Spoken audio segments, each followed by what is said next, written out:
Now, this fighter is one of my favourites at the moment. He's just 22, unbeaten in 11 with 9 stoppages, but I like him because he's honest and he's got a lot of heart, and I think he's going to go an awful long way. It's Tyson Fury. Great name for a heavyweight. He fights next Friday at York Hall, but his name has been linked with a lot of other names. He's popular. And I started, when I finally tracked him down, by asking him what it felt like to be on the tip of so many heavyweights' tongues. Yeah, it's nice to be in demand. Yeah. Thanks very much. Yeah, listen, it is. Now, any idea on the opponent for next week's show at York Hall yet, Tyson? Well, I was told it was Jason Garvin, but he pulled out Jason Garvin. Oh. I'm supposed to be fighting an American called Donnell Holmes. Okay. And he's 33-1, Yeah. 28 knockouts.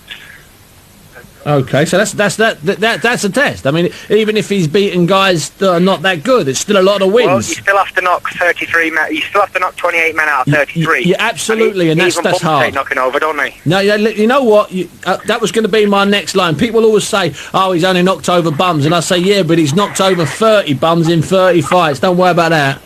But he's got an amateur record, this fellow, of 84 wins, Yeah. 12 losses, yeah, and 74 of them by KO. Wow, so he's a banger.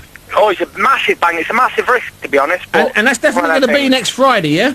Next Friday. Hopefully, his people signed the contract, but it was just a matter of thinking if he wanted to take the fight or not. So That's Donnell Holmes. Now, one thing that I keep hearing, Tyson, maybe you can tell me what the situation is, but I'm hearing that you might be the wild card in the prize fighter in October. Is that something you've even thought about? Not really, no, to be honest. Okay. I'd like it because the money's nice, and I've heard it's meant to be 42 grand this time. Yeah, I think it's gone up a few quid. Yeah. Yeah, so I'd like to. The money's good, but I just don't think 3 rounds for me anymore. I've turned myself into a 10-round fighter. Of course you have. I don't throw too many punches no more. I'm trying to pace myself out and use me shots, but I don't know. It's one of them things, isn't it? It's a risk, but it is. And it's a calculated risk because if you win it, you know, A, you get good profile on Sky, B, you get a nice few quid, and C, you sort of jump to you jump up a bit higher up that domestic ladder because there's a couple of big old names in it. So it is a risk, I'm already isn't it? #1 challenger for the British title. We'll come to that in a second. But there's already that. But I'd like to fight in prize fighting, but it's if they'd have me, innit, to be honest. Yeah, well, listen, I've got a funny feeling if I entered, everyone will pull out. Oh, how about that? And that's no good, is it? Because then suddenly you get too many replacement and it loses its edge. Well, listen, that's to be discussed at a later date. Now, Derek Chisora is fighting Sam Sexton in a couple of weeks' time up in Birmingham. You think you might go on the night and just have a little bit of a ringside look, up close and personal with those two? I'm going to be there, and I'm just going to make sure. Yeah. I'll do a few things to make sure that none of them can pull out. The winner has to fight me. I don't care what they say, what they don't say. They've got to fight me, the winner. So I'm pretty tired of waiting around now. So they've been ducking me for a while, and I just want to get it on, to be honest. Well, good. They're professionals. I'm a professional. They're getting well paid, so let's get it on. No problem. And on that night, Tyson, there'll be an awful lot of press there, so you'll be able to walk along and say hello to the press and just remind them what's going on, because I'm a big favourite. I'm a big fan of doing that, putting the press under a bit of pressure to put the fighters under a bit of pressure. That's exactly true, yeah. Now, where have you been this afternoon? You've been down in East London at Johnny Eames's gym, haven't you? Yeah, I come up yesterday from Manchester, Lancaster. Yep. And I went down to Finchley Boxing Club. Okay. And I sparred with the ABA champion. Oh, Anthony Joshua? Yeah, he's red hot, him. He's very good. See, that's what I like about you, Tyson. You're only young, but you're so honest. You're 22 years of age, but you're straight. You sparred with this young kid, Joshua, and you found him. He's a good prospect, isn't he? Oh, he's very good. To be honest with you, yeah. Yep. I thought to myself, I'm only going to take it easy because he's only an amateur and he probably won't spar again if I go mad, yeah? Yeah, of course. He's rushed out at me. He threw a 1-2 left hook and a slip and slide. And I thought, he's not going to take me time. Bash, hit me a big uppercut right in the point of the chin. If I'd have had a bit of a weak chin like David Price, I'd have been knocked out for a month. I'll tell you what he is, though. He's very, very, very good. And he's only young, 20. Watch out for that name, Anthony Joshua. He is one prospect for the future. I'm a massive fan of his, and I think that if he's allowed to develop, I think. What's your gut feeling, Tyson? Because I don't think he's going to get to the Commonwealth Games. He's not been selected. So what would you do if you were him? Would you wait for the Olympics, or what would you do, kid?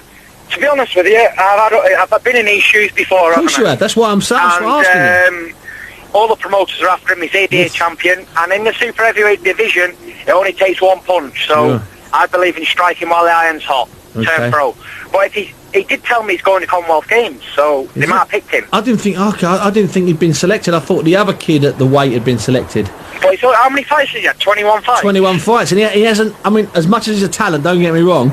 I think he's only had a couple of semi-international ones, and you know yourself, you can be a brilliant talent. You're getting against some of those old fiddlers, some of those old experienced fiddlers, top amateurs. They're hard to beat sometimes, aren't they? Yeah, they are. Well, I'm a good prospect. Yeah? I rate myself as one of the top heavyweights in the world. Ditto. Yeah? I do too. He came out at me for 3 rounds, and he gave me a beating. I mean, I'm not going to deny it. Good he boy. gave me what for? Hell for leather for 3 rounds. I thought, oh my God, the amateur's killing me.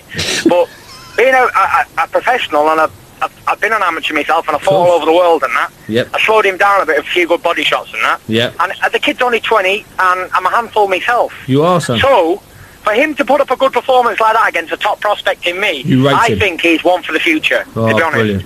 But sparring ain't fighting, and fighting with an head guard on is not professional boxing. Yeah, and 3 rounds ain't the fight these days for you, is it? Definitely not. Definitely not. But I would say he's the best amateur boxer in this country, super heavyweight, by a mile. I'll tell you what, Tyson, you know what? I can't tell you how much of a pleasure it is to talk to you every time I talk to you, son. You're all... Well, it's nothing like the truth, is it? I tell it as it is, me, Steve. You do, son. As I always do. If the kids are no good, I'll say they're no good. Yeah. But if they are good, like he is, I will say it. No problem. Oh, listen, And Tyson. I don't mind telling anyone that he beat me up in sparring. I'll tell you, only the most confident can do that. Tyson, it's been a pleasure having you on the show. No problem. I hope to come on it again sometime in the future. Cool, and good luck. I'll see you next Friday, hopefully, at your call. And have a hard think about prize fighter, and thanks again for your time. All right, then, no problem. Thanks very much, Steve. All the best. The opponent's name, by the way, full name, is Donnell, the real touch of sleep Holmes. You've got to love that, haven't you? 28 knockouts in 32 wins and just 1 defeat. That's nice. Anyway, the show is at your call on Friday the 10th. I'm sure there'll be tickets available on the door. John O'Donnell is fighting, and he's a good kid from Shepherd's Bush. But Tyson Fury, really, he's the unofficial top of the bill. Get a glimpse of him, because you might be watching a kid in 5 years' time, 6 years' time, 7 years' time. Might be very special indeed.